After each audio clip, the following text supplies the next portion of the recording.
One of the people on this channel wrote to me in pain beyond pain, and this is a video I do not want to make. But sometimes when you have the information to put somebody into a healing mode, you just do it. So this girl had incest in her family, and it wasn't with her, it was with her brother and her sister. And incest can be girl to girl, boy to girl, father to daughter, mother to son, and sibling to sibling. And here's a way to understand how it even comes to be. In order for that to be occurring, there has to be too much dysfunction in the house. And when the kids are being abused by the parents, sometimes their only recovery is with each other. And when you're at a certain age, you don't know how to end there.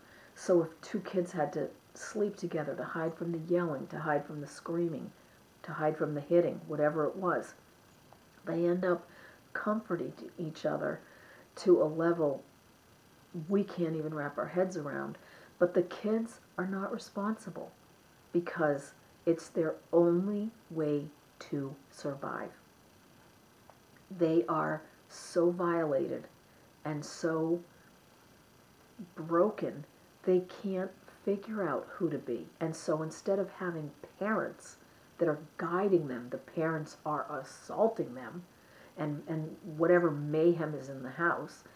And then the children end up bonding to survive, but in a way that is incredibly toxic. And it is emotionally and damaging and crippling. It actually ruins their lives forever because they've crossed the line and they have to live in secret. And they have this secret that is they can barely even ever tell anybody. They can't heal from it. They blame themselves. They feel guilty. And then they have love-hate for each other, and they have remorse, guilt, and shame. And they don't even know how to grow up healthy. And there's only one case that I knew about in my childhood where the brothers and sisters did drugs together and then slept together. And they both became high school dropouts and drug addicts. One of them tried to kill himself. And when he finally, again, told me, I have no idea that since I was like 15, people were confiding these kinds of things into me, and my little mind didn't know what to do. And when he told me, I like freaked out and told my mother, don't take the calls. I don't know what to do. And I didn't tell my mother what he told me, but I wasn't prepared and able to process that at 15. And because he confided in me, and then I couldn't talk about it anymore, he dropped out of high school. I mean, I don't think he dropped out just because I wouldn't talk to him. But one day he finally begged my mother to take my call from Texas, because he was in Texas, and he wanted to go over what he told me and apologize. And what I said to him is, it's too much for me to understand. I don't know what to do.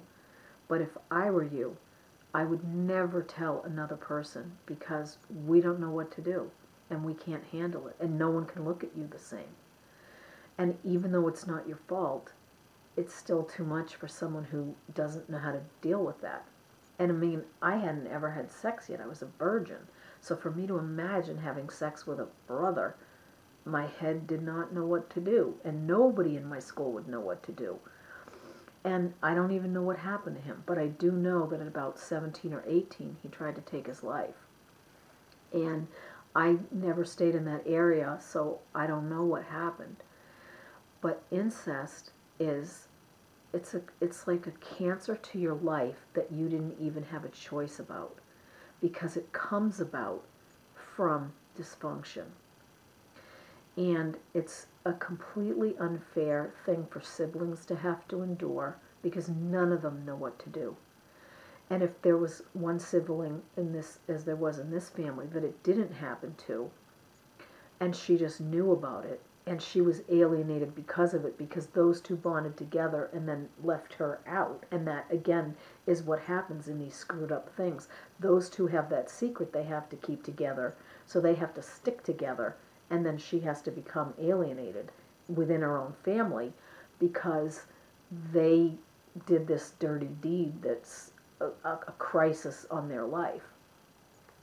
But what everyone has to do is, this is a hard subject to ever tell to anybody because no one knows what to do about it. And you don't have to accept responsibility for them doing it, for you doing it if it was you that did it, because as a child, we're looking up to the parents, and the parents are the ones that are supposed to be protecting us. And if they're not, and there's just too much hatred and dysfunction, and then the small children take on a role that they're not capable of taking on, you cannot own that as a responsibility. And as the sibling that wasn't in part of it, you can't blame or get mad at them in a way, because they were just victimized, as are you being victimized by them leaving you out. What you will likely have to do in these types of situations is move away from your entire family, because that breakdown, until everyone gets help and everyone gets well, there's no connection that can be untoxic. It's insane. And when people don't own it, and then the parents won't say, we screwed up and that's what happened to our children, which never happens, it's a family system that's just broken. But what I want to tell the two victims that it happened to and the person that it wasn't is that none of this is the measure of you. This is a measure of the brokenness of where you came into the world. But you need to walk away from this history, and they do. And they need to forgive themselves, and they need to keep it a secret, as few people as they can.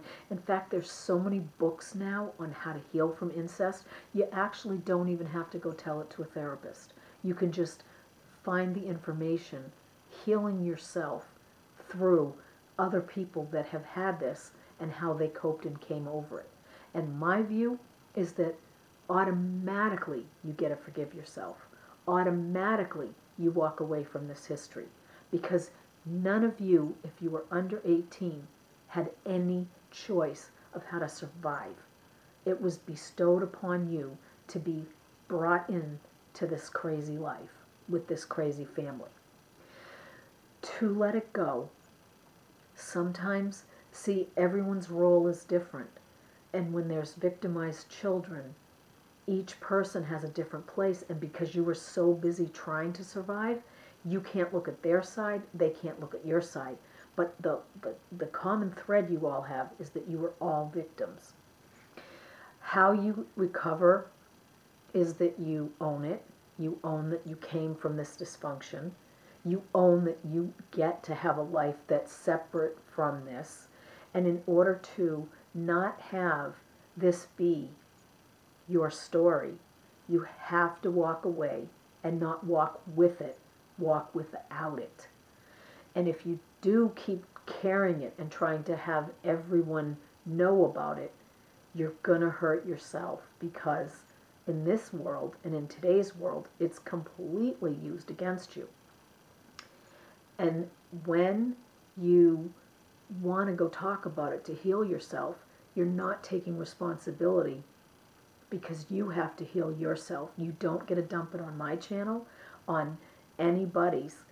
This video, I'm not going to be allowing comments because I don't want anybody that's had this story to be coming here trying to tell me that this happened.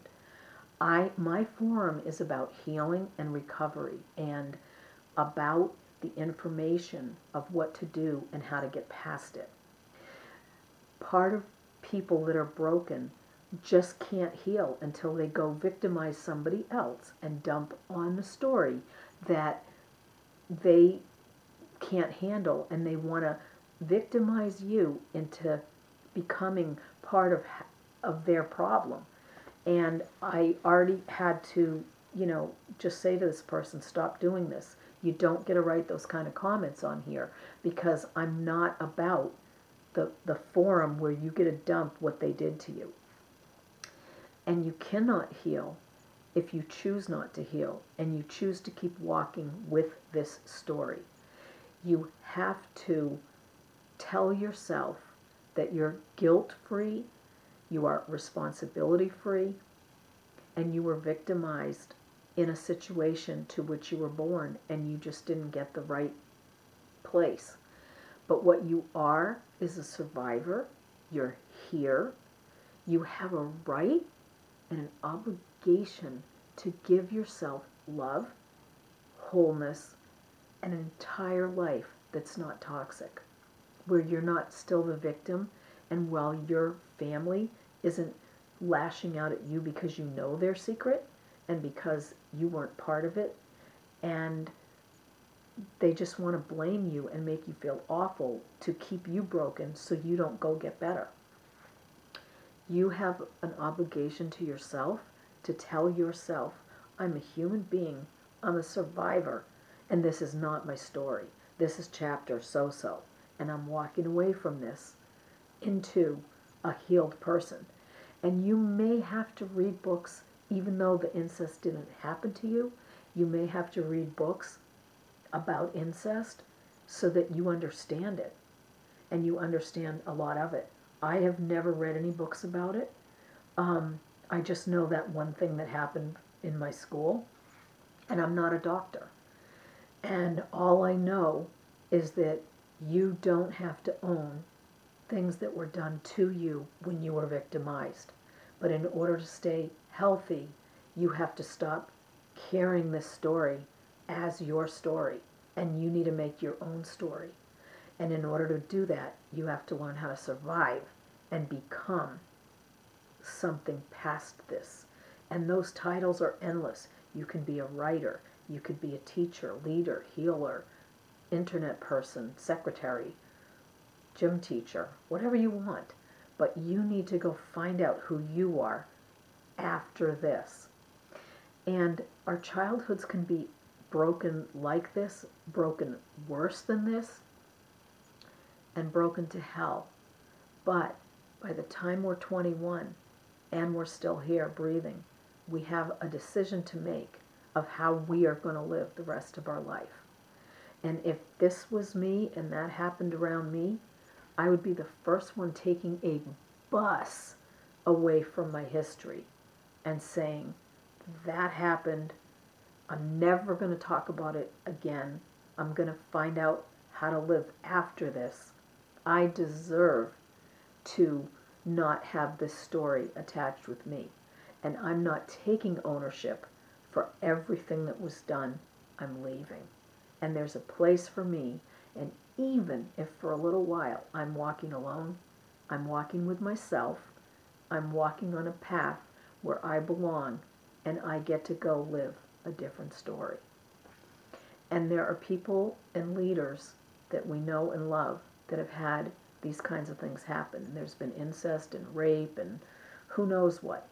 Everybody is permanently damaged in some level from that type of trauma. But it doesn't have to destroy you, own you, and direct the rest of your life. Walk away from your history. And that's a Dr. Phil quote. It's one of my favorite quotes. Thank you.